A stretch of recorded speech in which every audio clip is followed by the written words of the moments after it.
So, students, your next topic is reduction of inequality and poverty. Students, our last topic was economic growth and development. So, it is not necessary that each and every democratic country have a very good economic growth because of only due to the size of population and some economic disparities.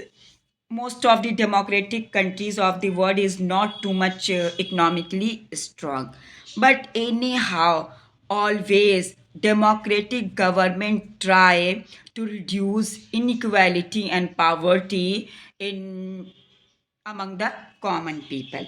So your next topic is reduction of inequality and poverty. So students, one question will arise here that it is reasonable to expect democracies to reduce economic disparities. क्या ये सही है, ये question reasonable है कि हम एक democratic country से हमेशा ये उम्मीद रखें कि वो जो मनी डिफरेंस है उसको जो है कम करेगी, ख़त्म करेगी. So students, when a country achieve economic growth, will wealth be distributed in such a way that all citizens of the country will have a share and lead a better life. यानी कि क्या ये possible है कि जब भी कोई देश तरक्की करे, इकोनॉमिकली वो स्ट्रांग हो, तो वहाँ पे जो मनी का डिस्ट्रीब्यूशन है किसी भी डेमोक्रेटिक कंट्री में, क्या वो इक्वल है? It means if you will take a example of India, anyhow our India is developing and going on in the path of development, and maybe possible in future can be counted in a developed country, but it is possible for Indian government to distribute all the money equally to all the population of country to lead a better life. But student, it is very difficult for any kind of government. It is impossible to provide equal opportunity, and it is very difficult to reduce inequality among the people. So question is arise here that is it possible for any democratic type of government that government reduce inequality and poverty? Let's see. So students, we know that democracy always provide political equality, social equality, and equal right to each and every people. But it is very difficult in front of any democratic government to provide equal economic growth rate. All right. Is it possible for any democratic country to provide equal opportunity on the basis of political arena, on the basis of constitution? But it is very difficult to reduce between the difference rich and poor. You know very well that most of the people who are belonging to very rich family and having a lot of money, they are enjoying a very good and better life. They are able to collect all the things and good and services whatever required every day to complete their needs and requirement. But it is very difficult in front of the poor. Even sometimes poor are unable to collect one time food in a day. So on the basis of that, you can see this is very difficult. Here I want to clear that those at the bottom of the society have very little to depend upon. Their income have been declining. Sometimes they find it difficult to meet their basic needs of life, such as food, clothing, house, education, and health. So students, in actual life, democracy do not appear to be very successful in reducing economic inequality. It means student, it is very difficult in front of democratic government to reduce differences between the upper class and lower class people who are living in high society and having a a lot of money. They are called sometimes people belonging to the upper class, and those people who are belonging to the poor section of the society, they are sometimes called lower class people. So students, if we are taking example of India, in India, the poor constitute a large proportion of our voters, and no party will like to lose their vote. And democratically elected government do not appear to be as keen to address the question of poverty as you would expect to them.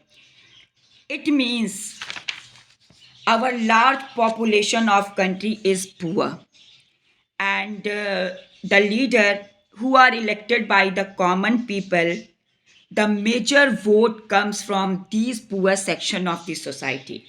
But once they are elected, nobody is keen and even interested to raise a question of poverty in anywhere.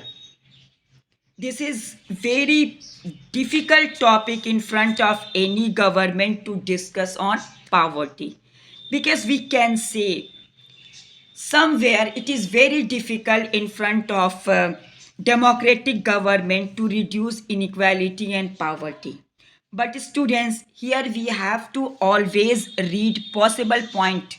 It means always a democratic government try to provide equal opportunity to complete their day by day needs and requirement, and always government try to improve the economic condition of each and every people. That's why our government each and every year making a lot of program and policies, especially for those who are educated unemployed, who are unemployed.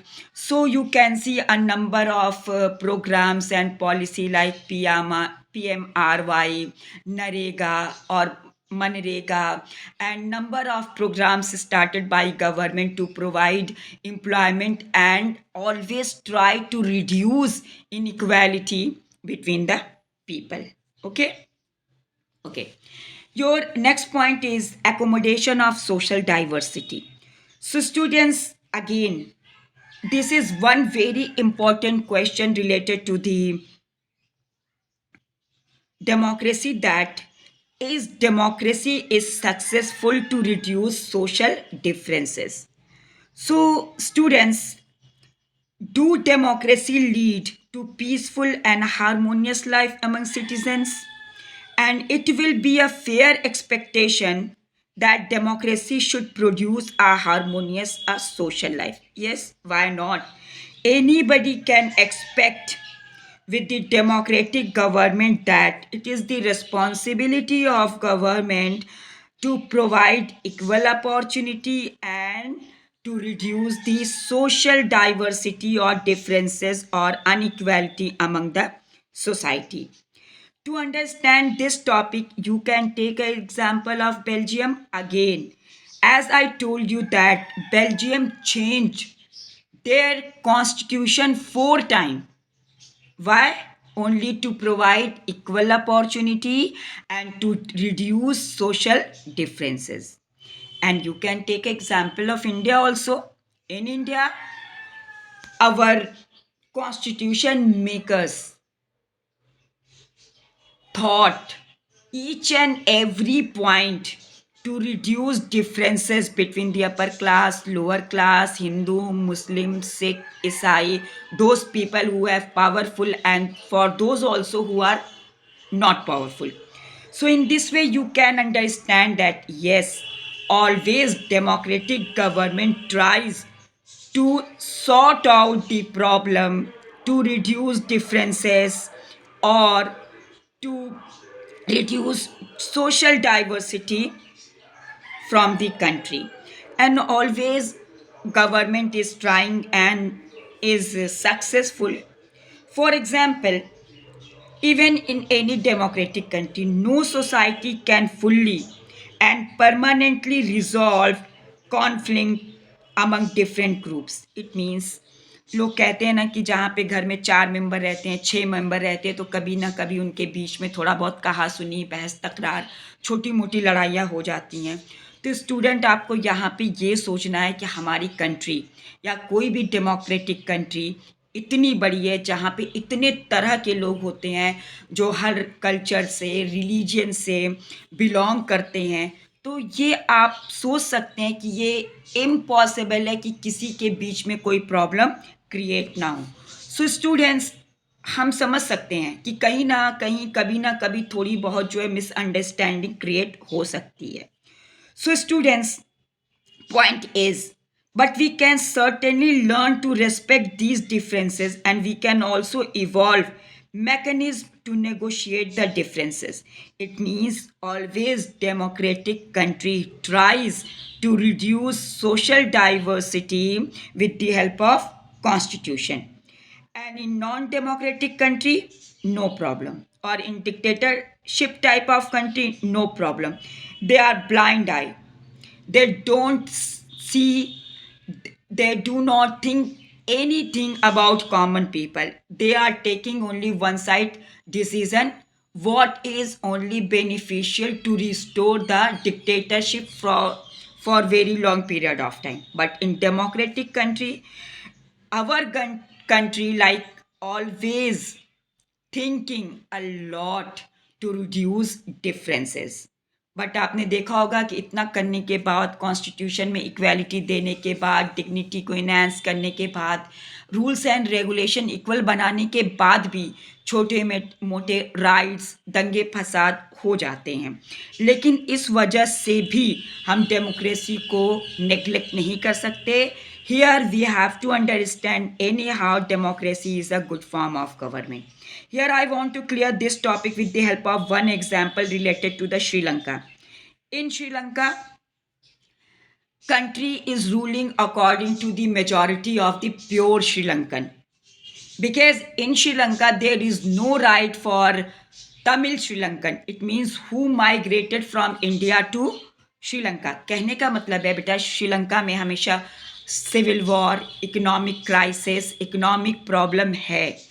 क्यों है? क्योंकि वहाँ की government ने कभी भी try नहीं किया इक्वल अपॉर्चुनिटी प्रोवाइड करने के लिए जो प्योर श्रीलंकन है और वो श्रीलंकन जो कभी भी ब्रिटिशर्स के थ्रू माइग्रेट करके श्रीलंका में ले जाए गए थे। अगर वो वहाँ पे रह रहे हैं तो उनको इक्वल अपॉर्चुनिटी देनी चाहिए। लेकिन श्रीलंका में सिर्फ श्रीलंकन्स को सारी अपॉर्चुनिटी है ऑफिस में या फिर किसी पॉलिटिकल ग्रुप में या फिर इलेक्शन में पार्टिसिपेट करने के लिए सिर्फ प्योर श्रीलंकन्स को ही प्रीफर किया जाता है, इंडियन तमिल श्रीलंकन्स को नहीं।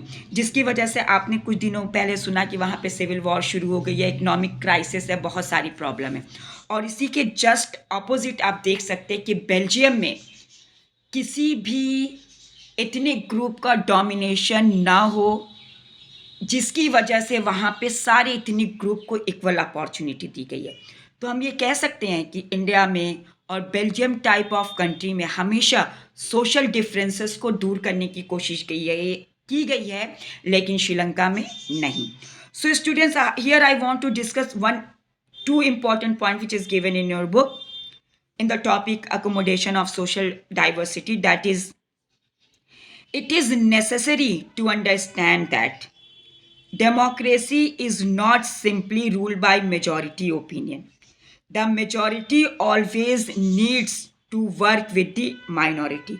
It means अगर कोई डेमोक्रेटिक कंट्री है तो उस डेमोक्रेटिक कंट्री में किसी भी रिलीजन की मेजॉरिटी हो, फिर भी उस डेमोक्रेटिक कंट्री को रन कराने के लिए स्मूथली मेजॉरिटी के ओपिनियन के साथ साथ उनका ओपिनियन भी लेना ज़रूरी है जो माइनॉरिटी में है या फिर जो लेस नंबर में है।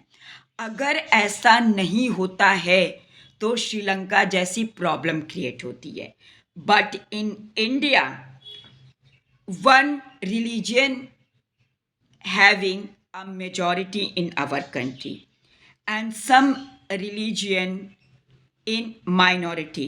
But our country is working with majority plus minority, because it is the precondition of any democratic country to run the country on the basis of equal opinion, where they are majority of religion or minority of religion. Is that clear? And students, in democratic government, nothing is permanent.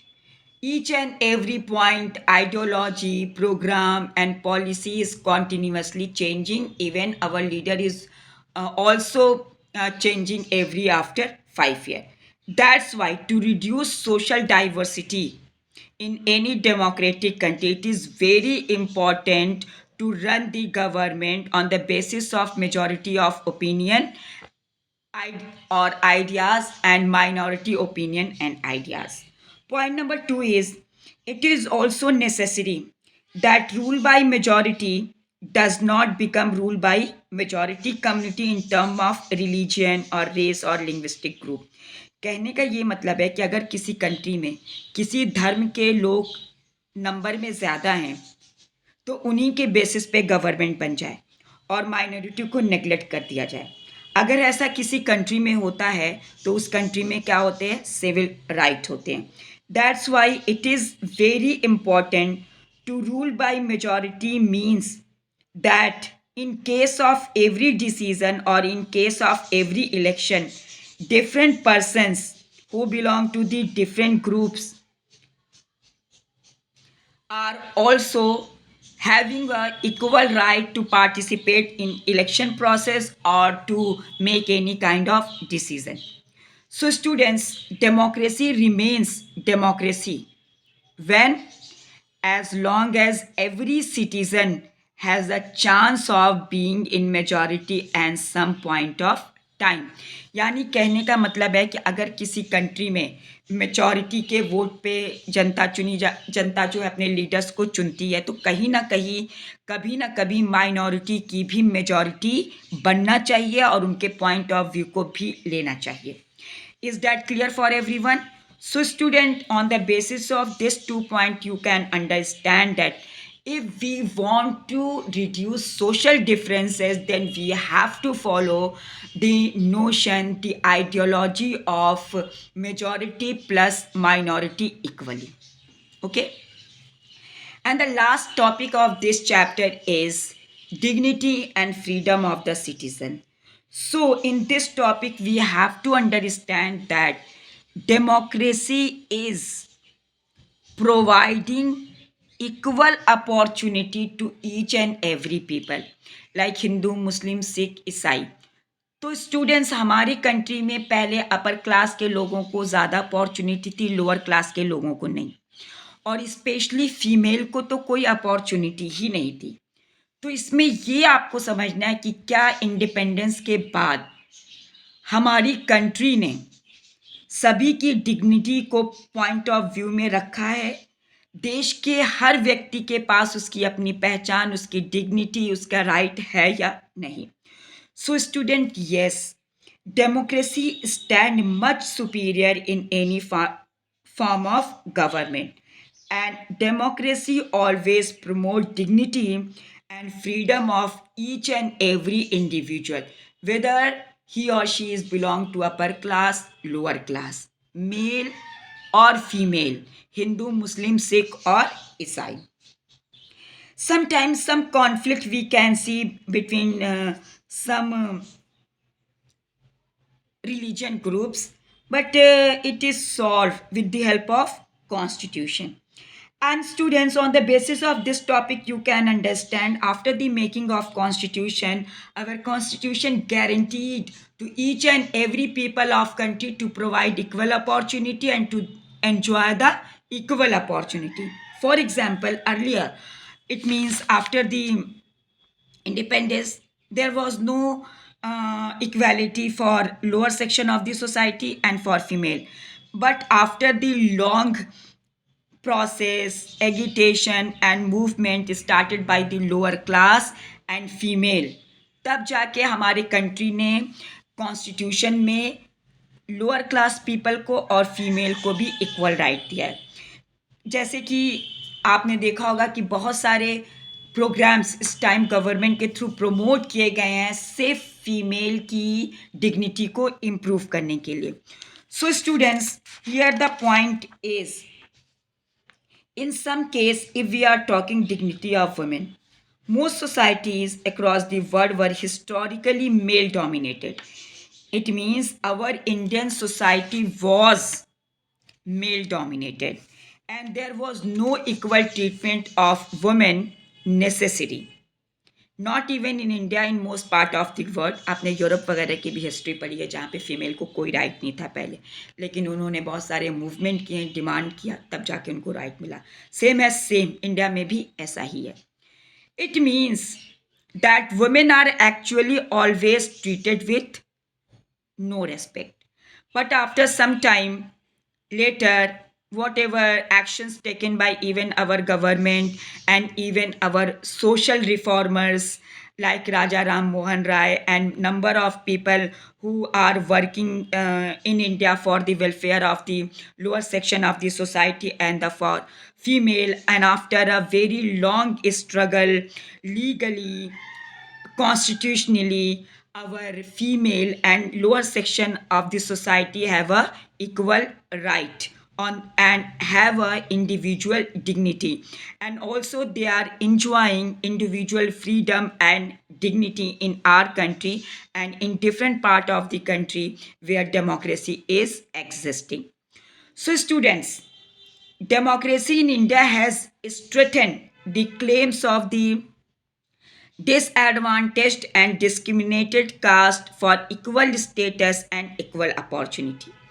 कहने का ये मतलब है कि हमारे देश में अगर डेमोक्रेसी मजबूती से जमी हुई है तो वो सिर्फ इस वजह से कि हमारे कंट्री में जो पिछड़ी जाति के लोग थे और जो औरतें थी उनको भी इक्वल अधिकार दिए गए हैं. क्योंकि आपने कभी पढ़ा होगा नेशनलिज्म इन इंडिया में कि थोड़े से रूल्स एंड रेगुलेशन जब बने, जब इंडिपेंडेंस हुआ तो लोअर क्लास ने और मुस्लिम्स ने जो है कांग्रेस का सपोर्ट छोड़ दिया था, क्योंकि उनको ये लग रहा था कि हमें इक्वल अपॉर्चुनिटी नहीं मिलेगी. फाइनली जब उनको इक्वल अपॉर्चुनिटी मिली तब जाके उन्होंने भी नेशनल मूवमेंट में पार्टिसिपेट किया.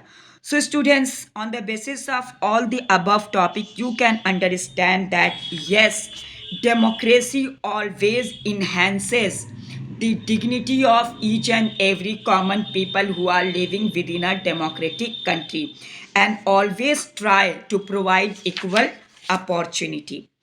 So at last we can say democracy is a very good form of government in the compare of any dictatorship, and democracy always strives towards a better goal and people constantly demand more benefits in a democracy, and there are always more expectations having by the common people towards the government to complete their needs and requirement. So finally students, you can understand this chapter actually what is the importance of democracy and why democracy is acceptable by each and every people. So today's for that's all. If you have any query, you can ask question to me. All right. Thank you and have a nice day.